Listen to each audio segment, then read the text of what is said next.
Hey guys, welcome back to my channel. I am Danielle, aka Stitcherista here on YouTube, and today is Tuesday, August 9th. So, I am in my craft area. And why am I in my craft area? Because this is actually going to be the new place where I'm going to film. And here's why. Yesterday, Bill came home from work. Yesterday was a good day. Got a lot done. Yeah. He gets home from work yesterday and he sits down in the orange chair that I have in my office. That's my stitching chair. And he says, "Man, is this chair uncomfortable?" And I said, "I know." And he busted out laughing. And I said, I've been, I don't want to say afraid, but sort of afraid to tell him that while I like the aesthetic of the chair, I like the way the chair looks and the color, it is not comfortable at all for sitting for any point in time stitching. And I actually need a wider chair. I mean, I fit in the chair, but I barely fit in the chair. And I'm just like, oh my God. So I said, I need something more plushy too. So we started looking. And he said he would just sell that chair on Facebook Marketplace. I mean, I've only had it for a couple months, so pretty much brand new. And I found a chair, but I said, you know what? I have to be smart about it this time. This time I have to go in the store and sit in the chair. Yep, got to be like Goldilocks, finding the right bed. I have to go sit in these chairs. That was, I ordered that chair from Wayfair. I didn't sit in it. Yeah. So he said, well, why don't we go out on Sunday? Okay. And then he says, well, wait a minute, are you off on Friday? So he was supposed to go to Ocean City Wednesday, Thursday, Friday for the White Marlin Open, which is going on all this week. And he decided he didn't really want to spend all that money, so he's not going, but he's still taking off on Friday. And I said, as of right now, I am. We don't have a job yet on Friday, but that can change. Anything happens until the day actually comes, right? I would love to be able to go out with him on Friday and shop for a chair. I would really, really love that. So, trying to get a new chair. And, if you have a favorite stitching chair or your stitchy spot, please feel free to email me a picture. I'm just curious, and why you love the chair. I put a post on one of the Facebook groups and no one's responded. So I don't know if people just don't feel like taking a picture of their station and explaining. I'm just looking for recommendations at this point. So why I'm filming out here though. So if I get a wider chair, I have to get rid of or move my laptop table that I normally film on. I did some rearranging this morning and I think I have it a workable solution. So I rearranged some things in my office and ready for a bigger chair. I may even get another recliner in there. I don't want a recliner that rocks though. And see, the problem with the recliner was if it reclines too much, I'm too far away from everything. So I would like to have something with, I don't know. I just have to find something else. So that's going to be on the agenda. Yeah. So I got my Bible yesterday, and let me try to show you. I got the Joyce Meyer Everyday Life Bible, and it's used, but what was so awesome was whoever had this also bought the tabs for each book, so it's all tabbed and labeled. I ordered a fabric cover for it from Etsy, so that's coming. And the reason why I got that one is because Joyce goes through on every passage and makes comments and interprets it for everyday life. So that's why I really, really wanted it. So yeah, I got up, I did yoga. I did yoga actually last night for 5 minutes and stretched and everything. And then, this morning I sat in the chair, and here's the chair. There's the chair. That's his mom's chair. And see that little table there? So I have the Bible sitting there. But yeah, so I sat there, had coffee, read some of the Bible, read some of my book. I'm still reading Cul-de-sac by Joy Fielding, which is really good. It's not like my usual domestic suspense, like murdery kind of thing. Someone does get murdered in this book. We don't know who yet, but it's about these people living in this cul-de-sac, and it makes you wonder what goes on behind closed doors, your neighbor's doors, right? Yeah, it's good. It's really good. So I'm reading that, and I did do some more stitching yesterday. Remember, I am working on Primrose Cottage stitches, Toil and Trouble. I am stitching mine. Oh, it looks so much better out here than in there. The lighting in here is better. I got some more of the word cauldron done. So that's why I'm like, this string is here, because I'm in the middle of stitching the C-A-U, the U. Am I only U? Yeah. But yeah, it's turning out so good. Absolutely love it. And definitely probably am going to stitch the other one that I started and never finished on fabric. I'll stitch it on paper. Just really, really love stitching on the paper. And you know what? Don't mind stitching with 2 strands again. I'm enjoying it very much. So I did place an order from Down Sunshine Lane for the Just Cross Stitch Halloween issue, because how have I not gotten that yet? So hopefully that'll be coming tomorrow or Thursday, and I can show you guys that. I'm very excited to get that. Love Halloween stitching. I could probably stitch all year on Halloween stuff and not be out of patterns. Now, I also did place an order for another pattern. RETM has the coffee definition series, where the first one was, and I still have it, the first one was Eternity, the time it takes for coffee to brew. Another one is Survivor, being able to order coffee in any language. I love those, and I want to do them on gray perforated paper. And I don't know if I want to stitch them all and try to frame them all. I don't know how many she's going to do. Try to frame them all in one frame, or just do separate scrapbook pages for them. But I'm pretty sure the fabric that she uses is like a gray fabric. So I know I have perforated paper that is gray. I just love those so much, because the cup looks like an antique cup, like white and blue, and she does a different design for every one. So it's almost like you're collecting the coffee cups. So love those very much. And she's coming out with another one for Needlework Expo. So I will definitely be ordering that. So that was, that's good. And yeah, we're on lunch break now for our job today. So, you know, I've been praying more every day, just about everything. And tomorrow we have the continuation of a witness we had on Friday that was quite challenging. The witness has a speech impediment due to some medical condition they have. So that makes it challenging. And it was a long day. And these attorneys have a certain amount of time that they got court ordered that they can examine this witness. And they still have a lot of time that they can question.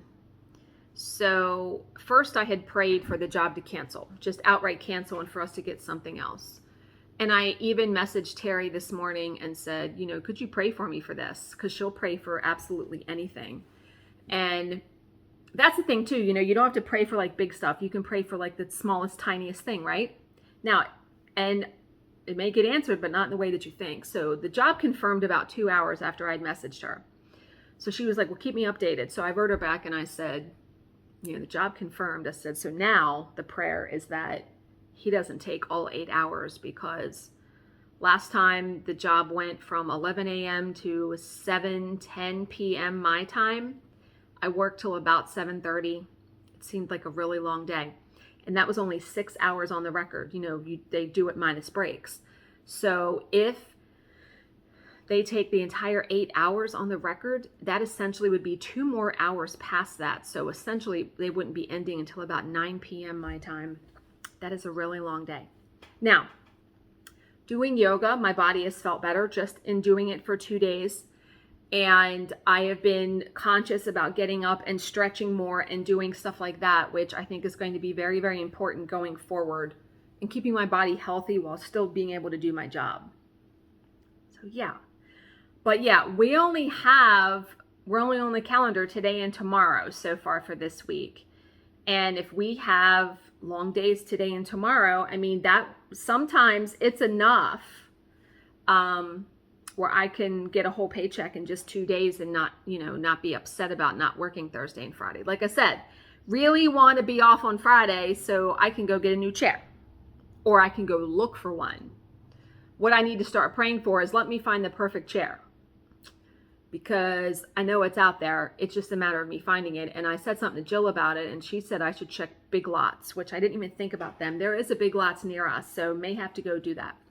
But even if tonight, long day or whatever happens, I will do some stitching tonight, even if it's 10 minutes. That's what I've tried to give myself.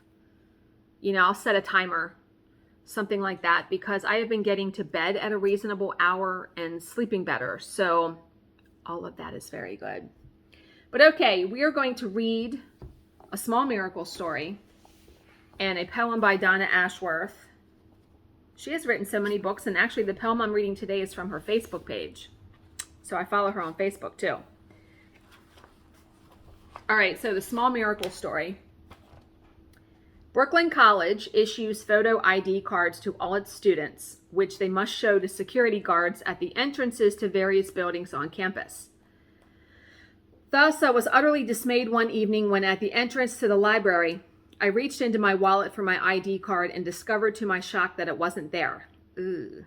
Although I begged the guard at the door to let me in because I had a paper due that required extensive research, my pleas fell on deaf ears and I was turned away. Fuming, I berated myself for having lost the ID card and wondered how and where it had gone astray. I seemed to recall having taken my wallet out of my pocketbook sometime during the day, probably en route to work in Manhattan, but after that I drew a blank. I was annoyed at myself because the process of applying for a new card was a bureaucratic nightmare, with hours of waiting online for the application, for the photograph to be taken, for the ID card to be validated, etc. Worst of all, since the semester was already underway, the offices where I would need to go for help were only open during the daytime. I was an evening student and worked full-time. I would have to take a day off from work, and I had just started a new job. I returned home later that night, still in a bad mood, still chastising myself, still wondering how I would approach my supervisor about a day off. As I walked through the door, the phone rang. It was my best friend, Toby. "Guess what I found today at a subway station in Manhattan," she crowed. "You're going to get a kick out of this." "Oh yeah, what?" I asked, uninterested, grumpy, and still obsessing. "Your ID card." "What?" I screamed. "That's incredible. Where'd you find it?" "At the 34th Street station of the B train. I saw a piece of paper lying on the floor and something just made me bend down and pick it up. Imagine my astonishment when I saw that of all things it's my best friend's picture." We both agreed that her retrieval of my ID card had been a minor miracle and chalked it up to one of life's undeniable mysteries. Just as she was about to hang up, I suddenly had a thought. "Toby, wait a second. It just dawned on me. You don't usually take the B train to Manhattan, do you?" "No," she said, "but there was some mechanical trouble on the N train that I was originally on, and it was taken out of service. I waited around for another one, but when 20 minutes had passed and there was still no train in sight, I got frustrated and lost patience, so I walked through the station to switch to the B." "Toby, do you realize," I said excitedly, "that if you had waited for the N train, you would never have found my card?" I'm telling you, we're guided. I firmly believe that. We are guided every single day, little tiny ways. I think a lot of us ignore those signs or instincts, but we are guided for stuff. So here's the comment. A mist plane that crashes. An object that mysteriously finds its way back to its owner. A friend's unexpected phone call precisely at the moment when we're undergoing a crisis or feeling especially blue. These are whispers that can awaken us from our stupor and remind us that the hand of God is always there, guiding us through our days. Absolutely. Yep, firm believer of that. So Love that story. Yeah, I would have been screaming too if somebody would have said I found your ID card, right? All right, so today's Donna Ashworth poem is called Wave the White Flag. And I was on Facebook this morning checking to see if anyone had responded to my post about their stitching station, which, like I said, no one had.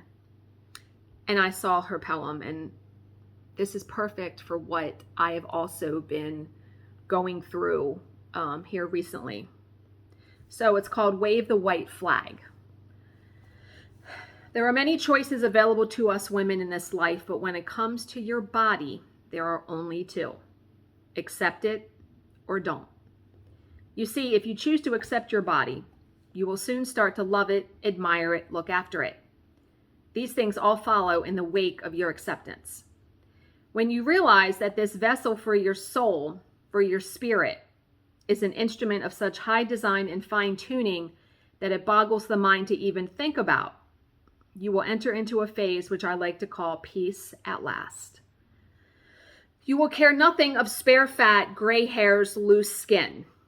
You will realize eventually that the body's purpose is not to look good, to attract friends, partners, successes, that it is in fact your spirit which does all of those things, if you would only allow it to shine through and work its magic.